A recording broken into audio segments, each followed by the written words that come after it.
3歳の時、姉を探して被爆地に入りました。その時見た恐ろしい光景が忘れられないので、一冊の絵本を書きました。今日はこの絵本でお話をさせていただきます。よろしくお願いします。I will never forget that day, 68 years ago, when Hiroshima was completely destroyed by a single atomic bomb. This was the first ever atomic bomb used on humankind. The day after the atomic bombing, on August 7, 1945, I entered Hiroshima city. I have never been able to forget the horrible experiences of that fateful day. In 2002, when I became 70 years old, I received a notice seeking drawings by airborne survivors. I wondered at that time whether or not I should submit some drawings. One night soon after, I had a profound dream.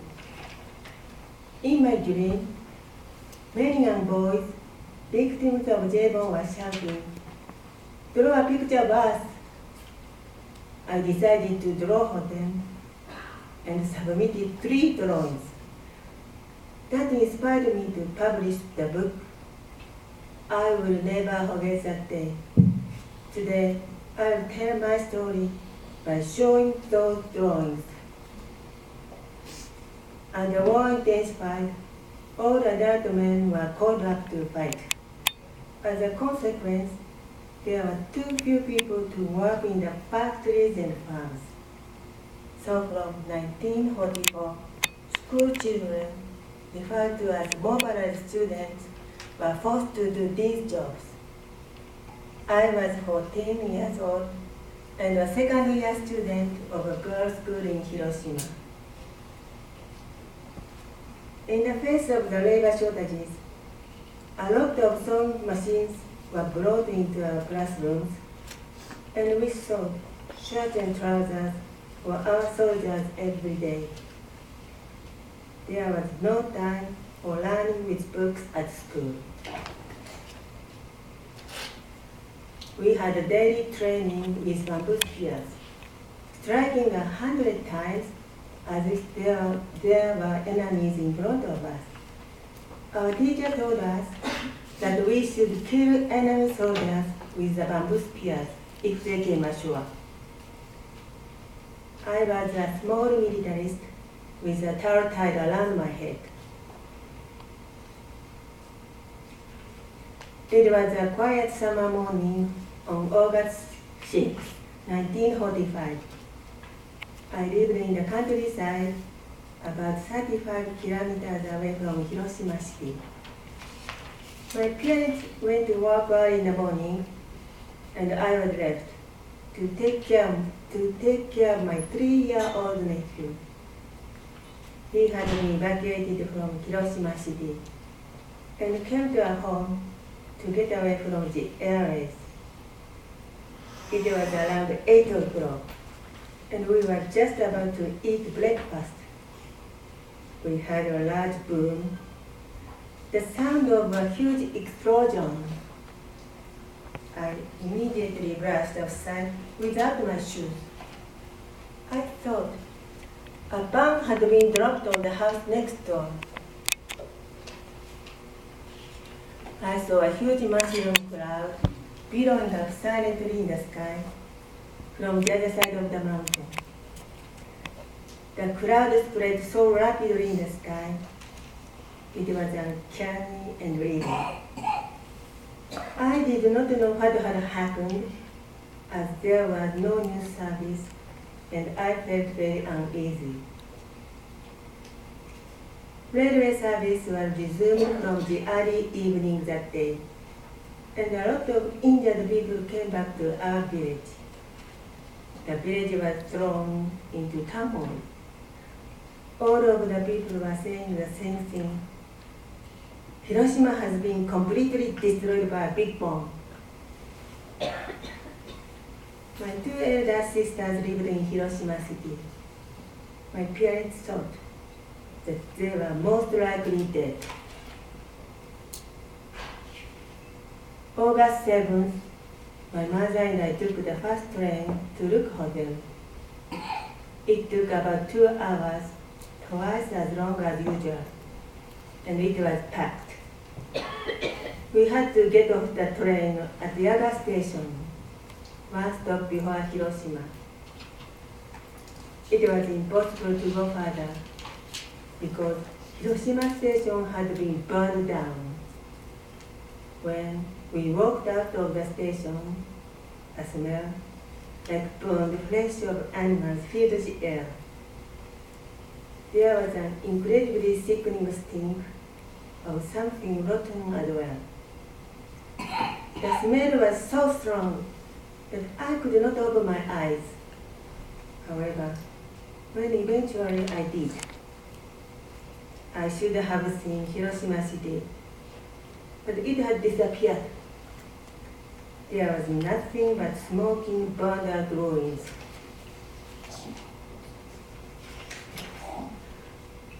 We went toward the center of Hiroshima, hurried along with a lot of people looking for their families. I saw seriously wounded people walking in a very long line coming toward us. They were terribly burned. Not only their clothes, but also their skin. They were half naked. Their hair was hanging in wild locks.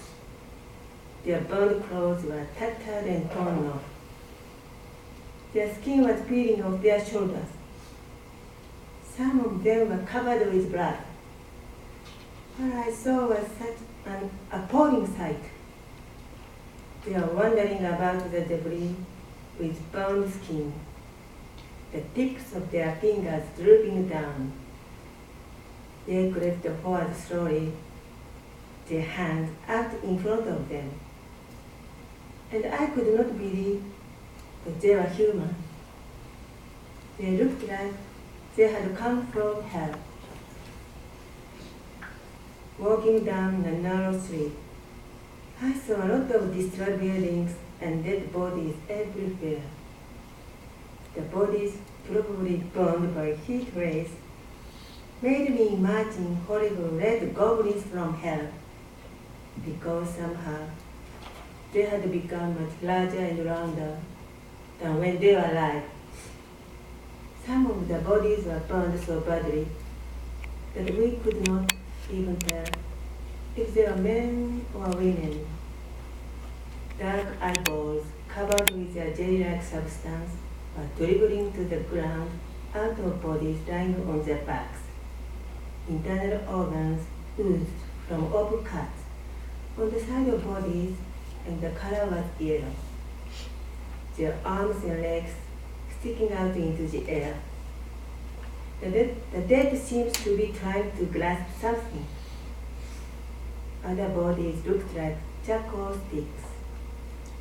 I saw their long burned tongues sticking out between their lips. The color was black, and the shape was somehow triangular. I walked down the street, holding my mother tightly, for I feared that I might carelessly step on a dead body. I still remember each step, feeling disgusting. It was like walking on a wet sponge. My sister Midori worked at the Hiroshima Red Cross Hospital. We needed to cross the bridge to go there. There were dead bodies lying side by side on the bridge, with straw mats covering them. I remember hearing a feeble female voice from one of the mats. "Help me. Water, water please. Give me some water." There were other people walking on the bridge like us, but all they did was pass by without replying. A rumor had spread that these wounded people would die if they were given water. I still cannot forget her voice, her last wish.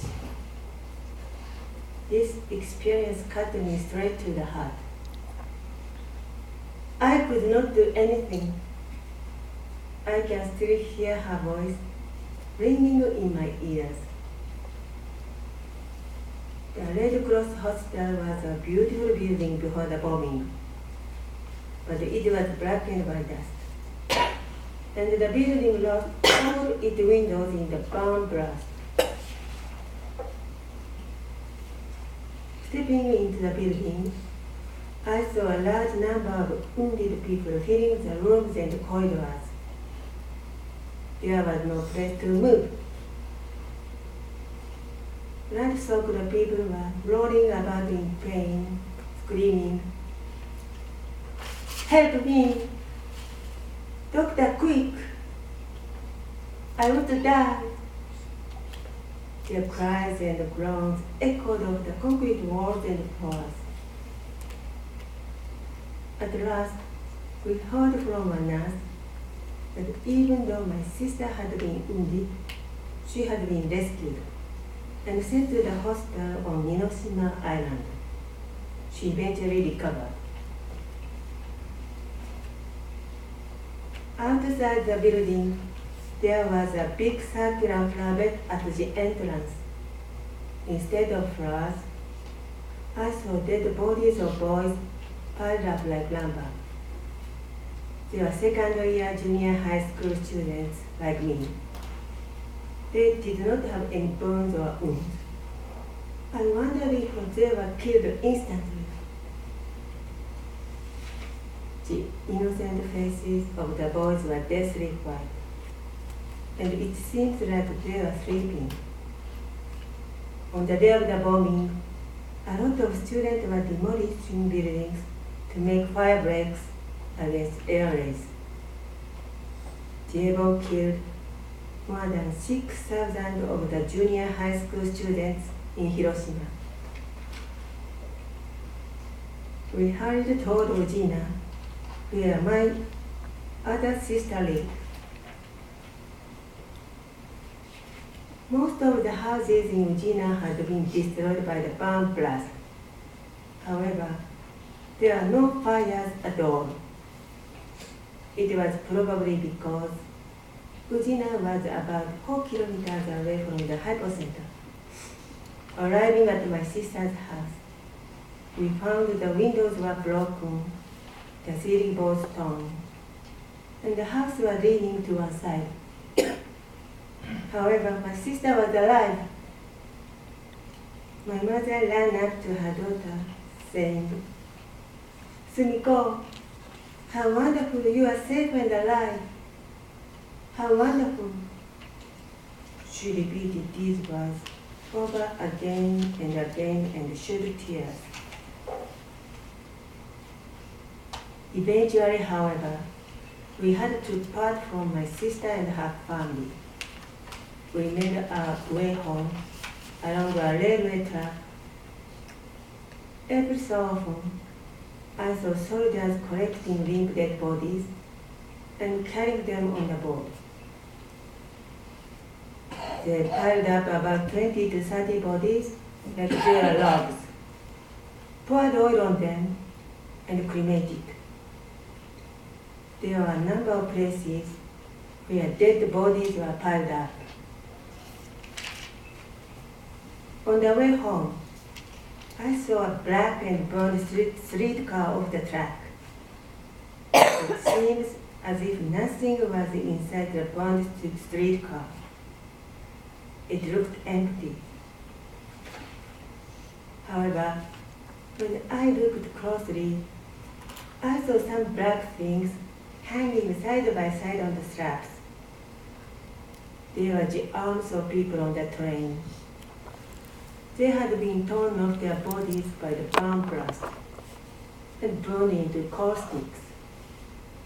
My heart raced at the terror.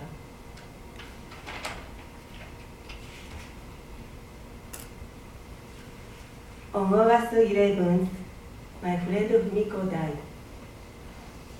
2 days previously, she had been carried home on a wooden boat back from the city. Hundreds of pieces of glass were stuck in her body, even though she had a high fever and was in terrible pain. In her last moments, she gave these parting words to her mother. "Ma, please do not cry. You are the best mother. I will soon die. Please decorate my grave with many flowers." She gave me parting words too. She said, "Kiyomi, when you go to school, please tell my friends that I have a lot of good memories." And finally to her grandmother she said, "Do not run. Wearing wooden clocks, you will fall over." Everybody just nodded with tears. My sister Sumiko came back to my village with her baby. Before long, Sumiko's hair began to fall out and her gums started bleeding. I also suffered from a skin rash for a very long time.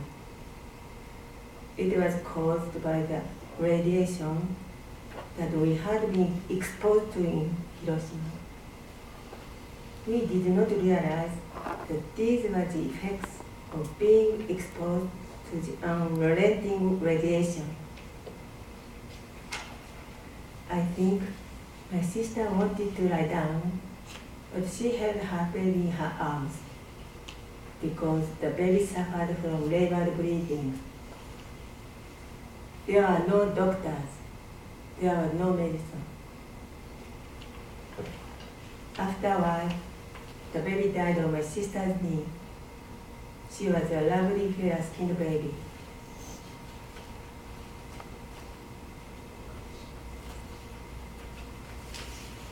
Six to 8 years have passed since the atomic bomb.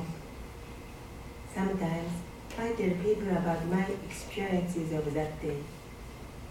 I would like to pass on the spirit of the young victims to the younger generations through these words. Their voices are always heard and still echo in my ears, saying things like, "I want to eat a big meal. I want to study and to play sports.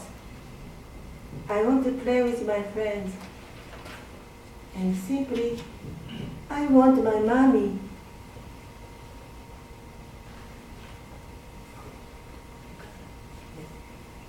Many young people died on this terrible day without realizing their dreams or hopes. If an atomic bomb had not been dropped on Hiroshima, could they have had wonderful lives? Please do not forget these young boys who lost their lives at only 14 years old.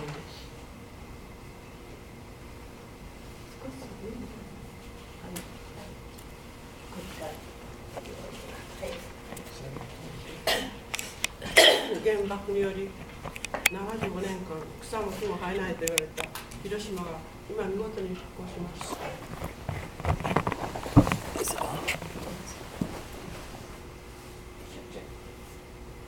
原爆ドームのそばの辺りはみんな青葉が茂って今復興していますが、東日本も必ず復興すると思います。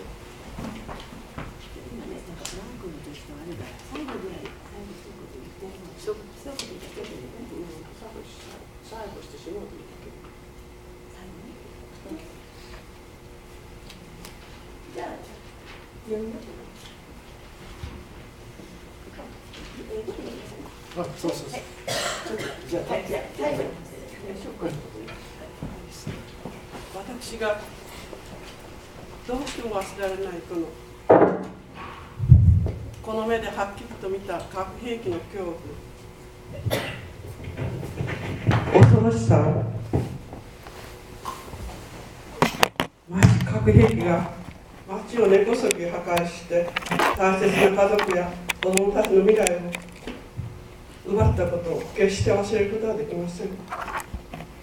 あの悲惨な状況は絵やら文章で書き表すことはできませんが、それでも拙い絵を描いて残しましたが、今日ここにいらっしゃる皆さんの一人一人の心の中に書くのは計り知れない恐怖と残酷さをここに留めていただきたいと思います。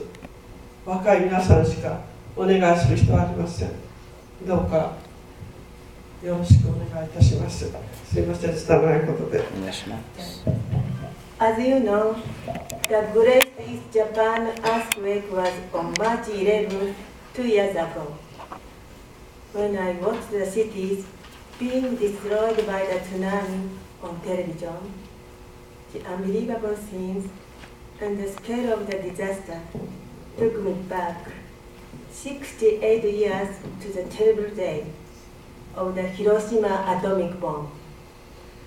Then adding fuel to a fire, after the huge earthquake and enormous tsunami, there were explosions from the Fukushima nuclear reactors, and radioactive waste was leaking into the atmosphere. I had believed that Japan had established a peaceful society, and we lived in safe times. But now, we are terribly shocked and frightened. Okay, thank you. I'm really anxious about the future for our children. Natural disasters are impossible to prevent. However, the nuclear power plant situation must not be forgotten. We must say no more Fukushimas. For us to demand change, we must continue to appeal for the abolition of nuclear weapons. Man developed nuclear weapons, so surely man can abolish them. While the road to a world with no nuclear weapons is not a smooth one, I believe that if we work together, we can solve it. Each and every one of us must have the desire for peace and the strength of will to make a nuclear arms-free society a reality. We must unite with other people throughout the world and start international opinions and talk about this issue. Please make an effort to eliminate nuclear weapons for the future of humanity.